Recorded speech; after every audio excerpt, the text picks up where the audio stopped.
I'm licensed in Texas to sell real estate. So these are the actual envelopes that I really do recommend for y'all to have if you're trying to purchase a home.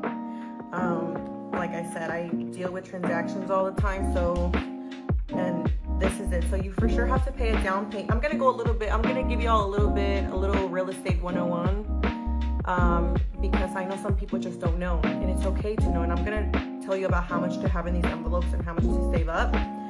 So for down payment, depending on what type of loan you get, you're either gonna get conventional, FHA, VA.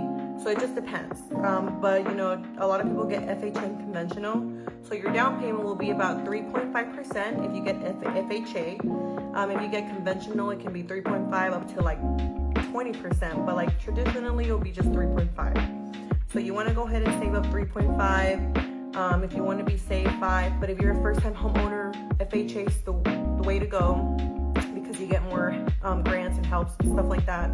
So 3.5 for the down payment. Since me and my husband already have a house and we're gonna be moving into another house, we're not gonna sell this house. We're planning on renting it out. So we will most likely be charged a 5% interest rate once our lender looks at our finances and stuff. So down payment, you wanna save up for closing costs. Closing costs will be about 3 to 5% of the sales price of your home. So you guys have to save because that is a lot of money to spend at one time, you know. So 3 to 5% for closing costs, but your realtor should be able to negotiate. We're in a buyer's market right now, so your realtor should be able to negotiate some closing costs paid by the seller. So you know, you still want to be safe and have 3 to 5%.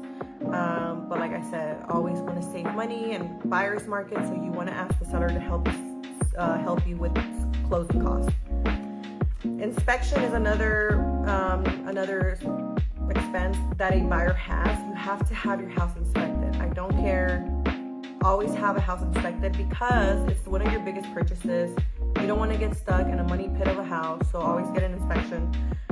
Here in Texas, in the DFW area where I practice, for like my preferred inspector, it could be like about $650 traditionally, like around that price. So you want to save about $650.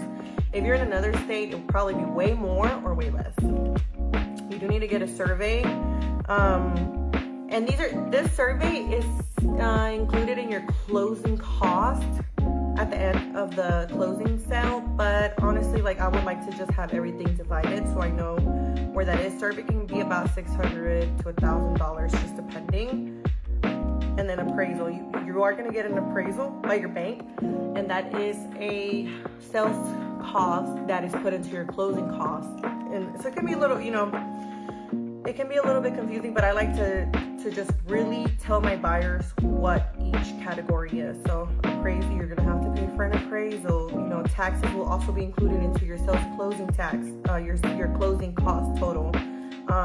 So if we have these over here, you know, you could just do maybe like 3% towards your closing costs, 3 to 4%. But you do want to save for taxes, and this is a nice envelope. Once you purchase your house, it's nice to have so that you can pay taxes. But when you buy a house, taxes are put into your mortgage, so it's not like you have to pay this separately. The lender does put this into your mortgage total, your mortgage payment. And then appliances. Appliances are very expensive once you start moving.